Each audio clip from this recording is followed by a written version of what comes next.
कुरुक्षेत्र का युद्ध समाप्त हो चुका था। धर्म और अधर्म की ये टकराहट सैकड़ों वर्षों तक याद रखी जाने वाली थी। चारों ओर विनाश ही विनाश था। किसी के पास पिता नहीं रहा, किसी के पास पुत्र नहीं बचा और कोई भाई, गुरु, मित्र खो बैठा था। ये कोई साधारण युद्ध नहीं था। ये युद्ध मनुष्य के भीतर चल रही विकृतियों के विरुद्ध था। लेकिन अंत में जो बचा वो था एक गहरा सन्नाटा। शुरुआत जब विजय ने प्रश्न खड़े कर दिए। पांडव विजयी थे, हस्तिनापुर अब उनके अधीन था। दुर्योधन मारा जा चुका था, शकुनी और कर्ण भी नहीं रहे और अब राजा बनने की तैयारी थी युधिष्ठिर के राज्याभिषेक की। राजमहल सुसज्जित किया गया था। वेद पाठी ब्राह्मण वेदों का उच्चारण कर रहे थे। चारों ओर हर्ष था, परंतु एक व्यक्ति ऐसा था जिसकी आंखों में हर्ष नहीं, विषाद भरा था। वो थे धर्मराज युधिष्ठिर। राज सिंहासन उनके सामने रखा था, पर वे उस सिंहासन की ओर देख भी नहीं पा रहे थे। उस सिंहासन पर उन्हें सत्ता दिखती थी, पर उसके नीचे उन्हें खून की धाराएं दिखाई देती थी। उसी समय श्री कृष्ण ने मन ही मन निर्णय लिया। अब धर्म स्थापित हो चुका है। युद्ध के माध्यम से अधर्म नष्ट हुआ। अब पांडव स्वयं सक्षम है। मुझे अब द्वारका लौट जाना चाहिए। उन्होंने युधिष्ठिर और कुंती माता से भी ये बात कही। जब कुंती ने सुना तो उनका हृदय कांप उठा। उन्होंने श्री कृष्ण का हाथ पकड़ा और कहा, वत्स, अब मत जाओ। जब अंधेरा घना होता है तो दीपक को बुझाना अनुचित होता है। अब जब हम टूटी हुई आत्माओं को जोड़ने का प्रयास कर रहे हैं, तुम जैसे सखा और मार्गदर्शक की आवश्यकता और भी अधिक है। श्री कृष्ण ने हाथ जोड़कर प्रणाम किया और कहा, माते, आप मेरी मां समान हैं, परंतु अब समय मुझे पुकार रहा है। द्वारका में भी मेरा कर्तव्य प्रतीक्षारत है। युधिष्ठिर का अंतर्द्वंद्व, क्या ये सचमुच जीत है? फिर श्री कृष्ण युधिष्ठिर के पास गए। श्री कृष्ण ने कहा, राजन, अब सब ठीक है। युद्ध जीत लिया, राज्य आपका है। अब आप राजा बने। मैं विदा लूं? युधिष्ठिर ने चुपचाप श्री कृष्ण की ओर देखा। उनके नेत्रों में अश्रु थे। उन्होंने धीरे से कहा, माधव, क्या ये विजय है? क्यों मेरा मन इसे विजय कहने से इनकार कर रहा है? क्यों मुझे हर दिन कर्ण का चेहरा याद आता है जब उसने मुझसे युद्ध किया और मैं नहीं जानता था कि वो मेरा सगा भाई है? युधिष्ठिर की आवाज कांप रही थी। क्या मैं उस हस्तिनापुर का राजा बनूं जहां मेरे ही रक्त ने भूमि को भिगो दिया है? क्या मैं अपने भाइयों और गुरुजनों की चिताओं पर बना ये महल स्वीकार कर सकता हूं? श्री कृष्ण का उत्तर, राजा का हृदय लोहे जैसा नहीं, जल जैसा होता है। श्री कृष्ण कुछ क्षण शांत रहे, फिर बोले, युधिष्ठिर, मैं जानता हूं तुम्हारा मन विवेक से भरा है और यही तुम्हें महान बनाता है, परंतु समझो, धर्म की राह पर चलने वाला अकेला होता है। वो निरंतर प्रश्नों में जलता है। वो जीतता भी है तो रोता है। राजा बनने का अर्थ केवल राज्य चलाना नहीं, बल्कि अपने निजी भावनाओं को कर्तव्य के नीचे दबाकर जीना होता है। तुम्हारी आंखों में आंसू है और ये अश्रु ही तुम्हें योग्य बनाते हैं, क्योंकि राजा का हृदय लोहे जैसा नहीं, जल जैसा होना चाहिए। कठोर बाहर से, पर भीतर से नम्र और संवेदनशील। हर विजय एक यज्ञ है। श्री कृष्ण का दर्शन। श्री कृष्ण ने हाथ उठाया और बोले, युधिष्ठिर, क्या तुम्हें याद है यज्ञ कैसे होता है? उसमें आहुति दी जाती है, घी, चावल, पुष्प, सब कुछ। विजय भी एक यज्ञ है। इसमें भी बहुत कुछ आहूत होता है। रिश्ते, संवेदनाएं, मित्रता, यहां तक कि आत्मा का एक हिस्सा भी। परंतु ध्यान रहे, यज्ञ केवल जलाने के लिए नहीं होता, बल्कि पुनरुत्थान के लिए होता है। विजय की आहुति से एक नया युग जन्म लेता है। तुम्हें उस युग को दिशा देनी है। युधिष्ठिर ने कहा, हे माधव, आपकी बातों ने मेरे अंतर्मन को झकझोर दिया, परंतु मैं अब भी भयभीत हूं कि मैं इस उत्तरदायित्व के योग्य हूं या नहीं। श्री कृष्ण ने मुस्कुराते हुए कहा, यही प्रश्न ही तुम्हें योग्य बनाता है, परंतु अब तुम्हें उस ज्ञान की आवश्यकता है जो केवल अनुभव से आता है, और वो अनुभव भीष्म पितामह के पास है। चलो हम उनसे सीखें। और फिर सभी पांडव श्री कृष्ण के साथ भीष्म पितामह की शरशय्या पर पहुंचे। वहीं पर उन्होंने राजधर्म, नीति धर्म, प्रजाधर्म और जीवन के आदर्शों का गूढ़ ज्ञान प्राप्त किया, जो आज भी महाभारत के शांति पर्व में दर्ज है। इस प्रसंग से क्या सीखें? 1. सफलता का अर्थ केवल बाह्य उपलब्धि नहीं, बल्कि आत्मसंतोष है। युधिष्ठिर ने सब कुछ पाया, परंतु भीतर अशांत रहे। ये बताता है कि यदि हृदय में प्रश्न है, तो सिंहासन भी कांटों सा चुभता है। 2. दुख में टूटो मत, सीखो, बढ़ो, संवरो। श्री कृष्ण ने कहा, हे पांडव श्रेष्ठ, सुनो, जीवन में दुख को शत्रु मत समझो। दुख यदि सही भाव से देखा जाए तो वही हमारे जीवन का सबसे बड़ा गुरु बन सकता है, क्योंकि सुख तो हमें सुस्त बना देता है, लेकिन दुख हमें जगाता है, चेतना देता है, भीतर झांकने की प्रेरणा देता है। जो व्यक्ति हर विपत्ति में ईश्वर का संकेत देखता है, वो कभी हारता नहीं, वो तपता है और तप कर निखरता है। जो दुख में उलझ जाता है, वो कुंठा का शिकार हो जाता है, उसका चित्त अशांत हो जाता है और धीरे धीरे वो जीवन के प्रति नकारात्मक हो उठता है। वो हर बात में केवल पीड़ा खोजता है, समाधान नहीं। ऐसा व्यक्ति जीवन में आगे नहीं बढ़ पाता। वो स्वयं को और दूसरों को भी अंधकार में ढकेलता है। परंतु जो दुख को स्वीकार करता है, जो उसे अपने जीवन की पाठशाला बना लेता है, जो उसमें छिपे सत्य को देखने का प्रयास करता है, वो तपस्वी कहलाता है, वो साधक बनता है, वो मेरा प्रिय भक्त बनता है। दुख से घबराओ मत, उसमें मेरा ही साक्षात्कार है। श्री कृष्ण आगे कहते हैं, तुम जब दुख में होते हो और आंखें बंद कर विलाप करते हो, तब तुम्हें लगता है कि मैं तुमसे दूर हूं, परंतु सत्य तो यह है कि दुख के हर कण में मैं ही समाया हूं। दुख वो रात्रि है जिसमें तुम्हें चंद्रमा नहीं दिखता, लेकिन वो रात्रि ही तो है जिसमें तुम सितारों को देख सकते हो। हे भक्त, यदि तुमने दुख को केवल पीड़ा समझा तो वो तुम्हें जला देगा, पर यदि तुमने उसे शिव का प्रसाद माना तो वो तुम्हें भीतर से शुद्ध कर देगा, तुम्हारे हृदय की धूल झाड़ देगा। जो व्यक्ति दुख से भागता है वो संसार की बेड़ियों में बंध जाता है, पर जो दुख को स्वीकार करता है, आत्मा को समर्पित करता है, वो मोक्ष का अधिकारी बनता है।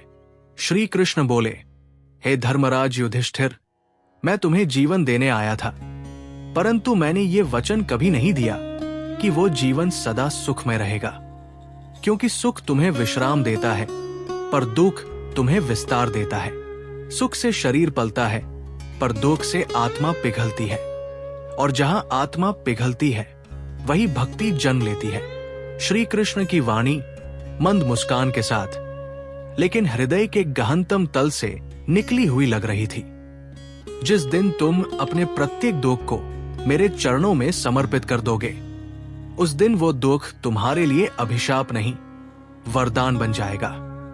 क्योंकि जब हृदय टूटता है तब उसमें से अहम निकलता है, और जब अहंकार विसर्जित होता है तभी सच्ची भक्ति प्रकट होती है।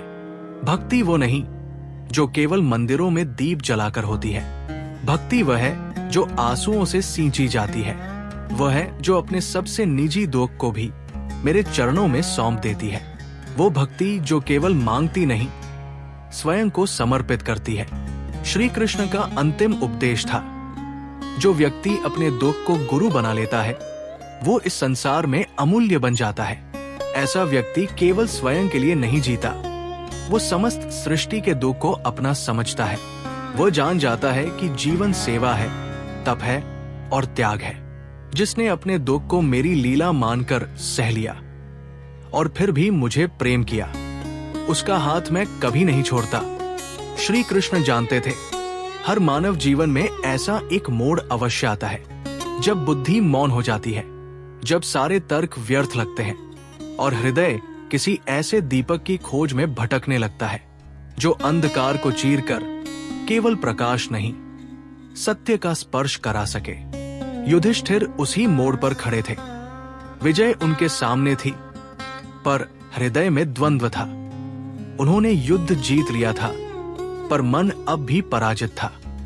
ऐसे समय में मार्गदर्शन लेना, श्री कृष्ण ने बताया, दुर्बलता नहीं, बल्कि ये स्वीकार करना होता है कि मैं पूर्ण नहीं हूं। मुझे सीखना है, मुझे झुकना है। जो झुकता है वही सीखता है, वही आगे बढ़ता है।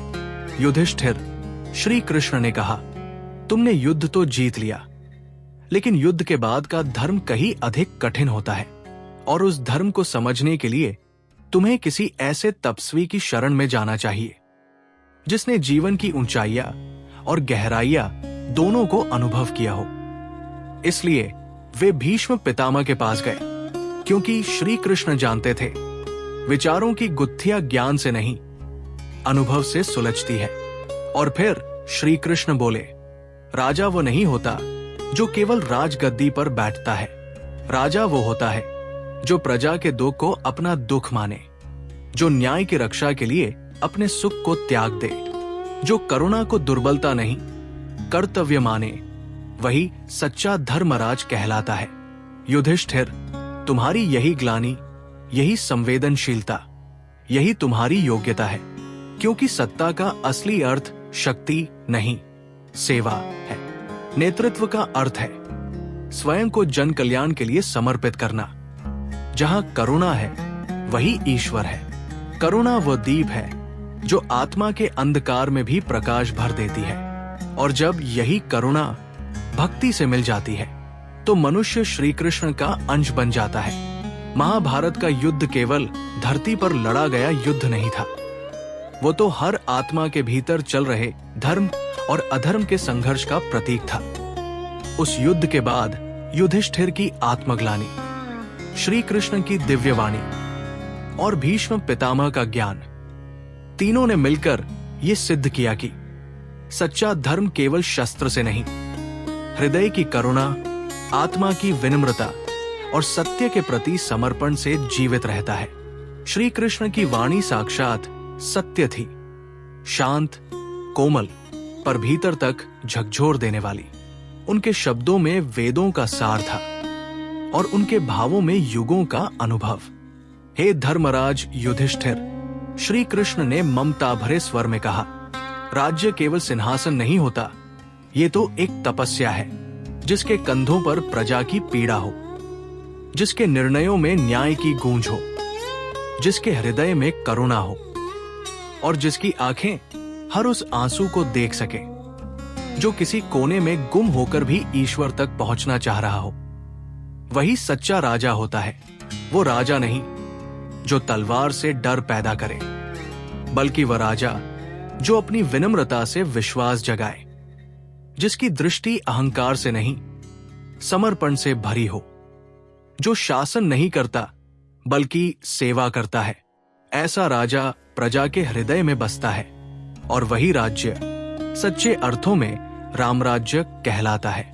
श्री कृष्ण ने आगे कहा, जिसके हृदय में भगवान हो उसका निर्णय कभी अधर्म नहीं हो सकता, और जिसके नेत्रों में नम्रता हो उसमें कभी क्रूरता नहीं टिक सकती। राजा को ज्ञानी होना चाहिए, पर उससे भी अधिक उसे भक्त होना चाहिए, क्योंकि ज्ञान मार्ग दिखाता है, पर भक्ति वो तो आत्मा को रास्ता पार करवाती है। राजा का हृदय यदि कठोर हो तो प्रजा पत्थर हो जाती है, पर राजा का हृदय यदि करुणा से भरा हो तो प्रजा पुष्प बन जाती है। तुम्हें वह राजा बनना है जो अपने हृदय में मेरे नाम की गूंज को रखे, जिसके हर निर्णय में मेरी भक्ति हो, क्योंकि जब निर्णयों में मेरा नाम होगा तभी धर्म जीवित रहेगा। श्री कृष्ण ने युधिष्ठिर की आंखों में देखा और मुस्कुराकर कहा, तुम्हारी यही संवेदनशीलता तुम्हारी सबसे बड़ी शक्ति है।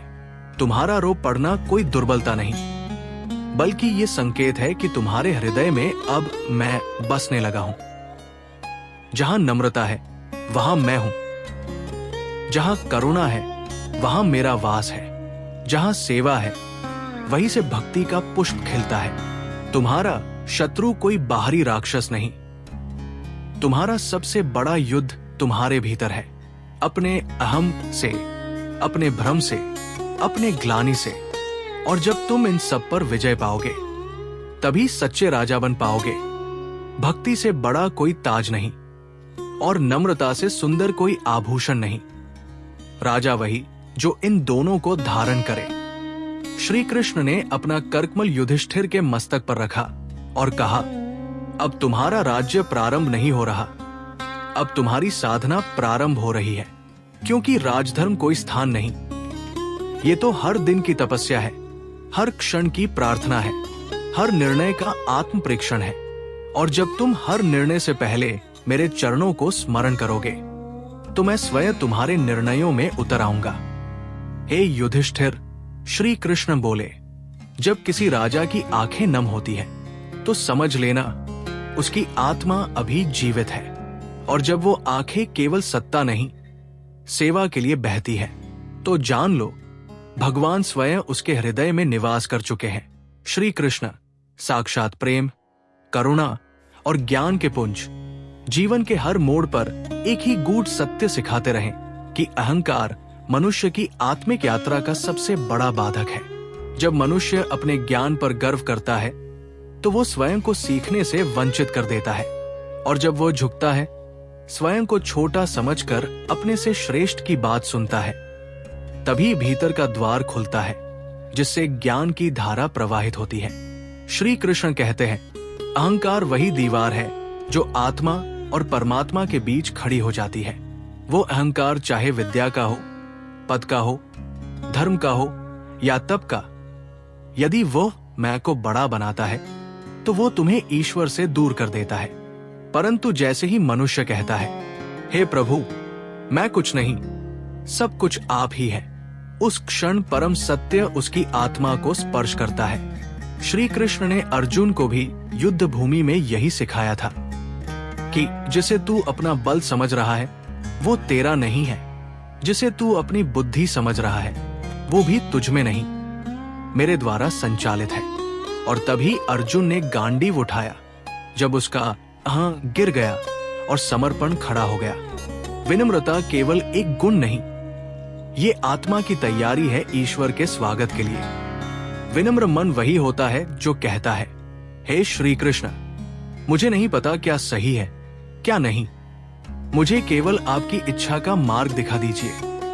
ऐसा मन पावन बन जाता है, और पावन मन में ही भक्ति खिलती है, जैसे शरद की चांदनी में कमल मुस्काता है। श्री कृष्ण कहते हैं, जो व्यक्ति झुकता है वही सीखता है, जो सीखता है वही बढ़ता है, और जो बढ़ता है वही एक दिन मेरे साक्षात प्रेम में विलीन हो जाता है। इसलिए जब भी अहंकार तुम्हारे द्वार पर दस्तक दे तब अपने भीतर के श्री कृष्ण को पुकारो, हे नाथ, मुझ में जो भी श्रेष्ठ है वो आपकी कृपा है। मैं जानता हूं मेरा कुछ नहीं, मैं तो बस आपका एक तिनका हूं जो बहता रहे आपकी भक्ति की गंगा में। भक्ति का पुष्प तभी खिला करता है जब ज्ञान की मिट्टी में नम्रता की नमी होती है, और वही पुष्प श्री कृष्ण के चरणों में जब समर्पित होता है तो वो केवल फूल नहीं रहता, वो स्वयं ब्रह्मा से जुड़ जाने की एक सेतु बन जाता है। अहंकार छोड़ो, भक्ति ओढ़ो, विनम्र बनो और श्री कृष्ण को जीवन का सार बना लो, क्योंकि अंतः जिसका मन झुकता है उसी के द्वार पर श्री कृष्ण का रथ रुकता है। श्री कृष्ण की शिक्षाएं केवल किसी एक युग, स्थान या परिस्थिति के लिए नहीं है, वे कालातीत है। उनकी प्रत्येक वाणी, प्रत्येक संकेत आत्मा के उस आंतरिक द्वार को खोलने की कुंजी है जहां परम सत्य विश्राम करता है। उन्हीं दिव्य शिक्षाओं में से एक गहनतम सूत्र ये है, विनम्रता कोई कमजोरी नहीं, विनम्रता वो आंतरिक संपूर्णता है जहां आत्मा अपने छोटेपन को स्वीकार कर परमात्मा की अनंतता में विलीन हो जाती है। इस संसार में जितने भी सत्य अनुभव किए जाते हैं वे तभी जन्म लेते हैं जब मनुष्य स्वयं को पूर्ण मानना छोड़ देता है, क्योंकि जब तक मैं भारी होता है तब तक ईश्वर का प्रवेश असंभव है। परंतु जैसे ही मन कहता है, हे प्रभु मैं कुछ नहीं जानता, मुझे आप जैसा बना दीजिए। उसी क्षण आत्मा का द्वार खुलता है और वहां भक्ति का बीज अंकुरित होता है। ये भक्ति केवल पूजा की विधियों में नहीं बसती, ये तो आत्मा का रुदन है। वो रुदन जो किसी सांसारिक पीड़ा से नहीं, ईश्वर के वियोग से उपजता है। जब ये भक्ति अश्रु बनकर आंखों से बहती है, जब ये श्रद्धा बनकर हृदय को नम करती है, तब उस क्षण वहां केवल एक क्रिया नहीं होती, वहां आत्मिक पुनर्जन्म होता है। यदि श्री कृष्ण की ये वाणी आपके हृदय के किसी कोने को भी स्पर्श करे, तो हमारे भक्तिपथ नन्हा पुराण को सब्सक्राइब अवश्य करें, ताकि हम मिलकर ईश्वर की इन दिव्य लीलाओं और शिक्षाओं को हर हृदय तक पहुंचा सकें। हर हर महादेव। जय श्री कृष्ण, जय भोलेनाथ।